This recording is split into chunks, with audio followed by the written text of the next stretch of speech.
നമ്മൾ തമാശക്കെങ്കിലും പറയാറുണ്ട് പോളണ്ടിനെ കുറിച്ച് മാത്രം ഒന്നും പറയരുതെന്ന്. പക്ഷെ അതൊരു അരാഷ്ട്രീയമായ കമന്റാണെന്ന് ഞാൻ പറയത്തുള്ളൂ. കാരണം എന്ന് വെച്ച് കഴിഞ്ഞാൽ ലോകത്ത് നടക്കുന്ന മുഴുവൻ മാറ്റങ്ങളും നമ്മൾ നോക്കി പഠിക്കുക. അത് നമ്മുടെ സംസ്കാരത്തിലും നമ്മുടെ രാജ്യത്തും നമ്മുടെ സംസ്ഥാനത്തും ഒക്കെ എങ്ങനെ ബാധിക്കുമെന്ന് നോക്കി കാണുന്ന ഒരു ആഗോള വീക്ഷണം എല്ലാ കാലത്തും CPM പുലർത്തിയിരുന്നു. ആ പുലർത്തിയിരുന്നതിന്റെ ഭാഗമായിട്ടാണ് എവിടെയെല്ലാം റാഡിക്കൽ ഇസ്ലാമുമായിട്ട് കമ്മ്യൂണിസ്റ്റുകൾ കൂട്ടുചേർന്നിട്ടുണ്ടോ അവിടെയെല്ലാം കമ്മ്യൂണിസ്റ്റ് പാർട്ടി ഇല്ലാതാവുകയാണ് ചെയ്തിട്ടുള്ളത് എന്നുള്ള യാഥാർത്ഥ്യം തെളിയുന്നത്.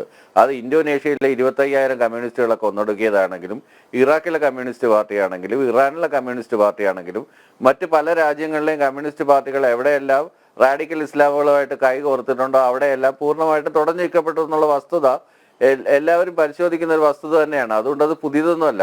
അതുകൊണ്ട് റാഡിക്കൽ ഇസ്ലാമുമായിട്ട് യാതൊരു രീതിയിലുള്ള ഒരു ടൈഅപ്പും കേരളത്തിലെന്നല്ല ഇന്ത്യയിലെ ഒരു സംസ്ഥാനത്തിലും CPM എടുക്കില്ല എന്നുള്ളത് കൃത്യമായിട്ടുള്ള ഒരു വിലയിരുത്തൽ തന്നെയാണ്, കൃത്യമായിട്ടുള്ള ഒരു അവലോകനം തന്നെയാണ്. അതിനകത്ത് ഈ പി ജയരാജൻ ഇപ്പൊ പറഞ്ഞത്, പി ജയരാജൻ ഇപ്പം സെന്റർ ഓഫ് അറ്റൻഷൻ ആവേണ്ടുന്ന കാര്യമൊന്നുമില്ല. പി ജയരാജൻ അങ്ങനെ ഒരു നേതാവല്ല. പി ജയരാജന്റെ ഒരു ക്രെഡിബിലിറ്റി നമ്മൾ നോക്കുകയാണെങ്കിൽ, അല്ലെങ്കിൽ അങ്ങയുടെ ഒരു ട്രാക്ക് റെക്കോർഡ് എടുത്ത് പരിശോധിക്കുകയാണെങ്കിൽ വളരെ കൃത്യമായിട്ട് മനസ്സിലാവും.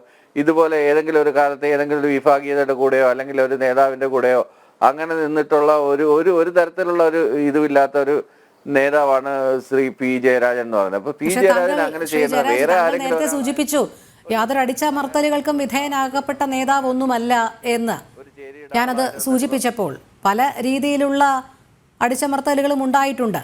ഏതൊക്കെ രീതിയിൽ അദ്ദേഹം ഉയർന്നു വരാൻ കണ്ണൂരിൽ ശ്രമിച്ചോ അവിടെ എല്ലാം തടയിടുന്ന നീക്കം എതിർഭാഗത്തു നിന്നും ഉണ്ടായിട്ടുണ്ട്. ഇതിനകത്ത് ചർച്ചകളൊക്കെ നടക്കുന്ന ഒരു പാർട്ടിയാണ്. ഇപ്പൊ നമ്മളൊരു കാര്യം പറയുമ്പോൾ ഒരു തീസിസ് പറയുമ്പോൾ അതിനൊരു ആന്റി തീസിസ് ഉണ്ടാവും. അങ്ങനെയാണ് സിന്തസിസ് ഉണ്ടാവുന്നത്. ആ രീതിയിൽ തന്നെയാണ് പാർട്ടി സംവിധാനത്തിൽ ചർച്ചകൾ നടക്കുന്നത്.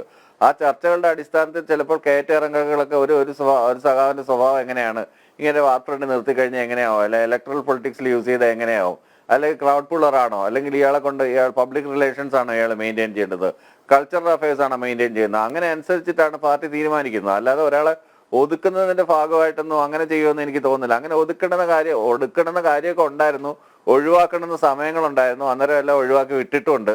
ഞാൻ പൂർണ്ണമായിട്ട് ഇതിനൊന്ന് ന്യായീകരിക്കുന്നില്ല. എല്ലാം ഓൾ ഈസ് ഫെയർ, ഇവിടെ നടക്കുന്ന എല്ലാം കൃത്യമായ കറക്റ്റ് ആയിട്ടുള്ള കാര്യങ്ങളാണെന്നൊന്നും പറയുന്നില്ല. അങ്ങനെയൊക്കെ സംഭവങ്ങൾ ഉണ്ടായിട്ടുണ്ട് വർഷങ്ങൾക്ക് മുമ്പ്. ഒരുപാട് നേതാക്കന്മാരെ വെട്ടി ഒതുക്കിയിട്ടുണ്ട്, ഒരുപാട് പേരെ ഇല്ലായ്മ ചെയ്തിട്ടുണ്ട്, ഒരുപാട് പേരെ ഈ സ്ക്രീനിൽ നിന്ന് തന്നെ മാറ്റി നിർത്തിയിട്ടുണ്ട്, അല്ലെങ്കിൽ ഈ മെയിൻ സ്റ്റേജിൽ നിന്ന് മാറ്റി നിർത്തിയിട്ടുണ്ട്. അങ്ങനെയൊക്കെയുള്ള അനുഭവങ്ങളിൽ നിന്ന് പുതിയ പാഠങ്ങൾ ഉൾക്കൊണ്ടുകൊണ്ട് പുതിയതായിട്ട് ഡെവലപ്പായിട്ട് വന്ന ഒരു സംഘടനാ സംവിധാനമാണ് ഇപ്പോൾ CPM കേരളത്തിലുള്ളത്. അതുകൊണ്ട് വീണ്ടും അങ്ങനെ ചെയ്യുകയാണെന്നുണ്ടെങ്കിൽ, വീണ്ടും ഇനി അങ്ങനെ ഒരു തുടരുകയാണെന്നുണ്ടെങ്കിൽ തീർച്ചയായിട്ടും അത് അതിന്റെ പതനത്തിലേക്ക് തന്നെ പോകുമെന്നുള്ള തിരിച്ചറിവ് നേതാക്കന്മാർക്ക് എല്ലാവർക്കും അതെ. ഇപ്പോൾ പല നേതാക്കളും അത് തിരിച്ചറിഞ്ഞു തുടങ്ങിയിട്ടുണ്ട്.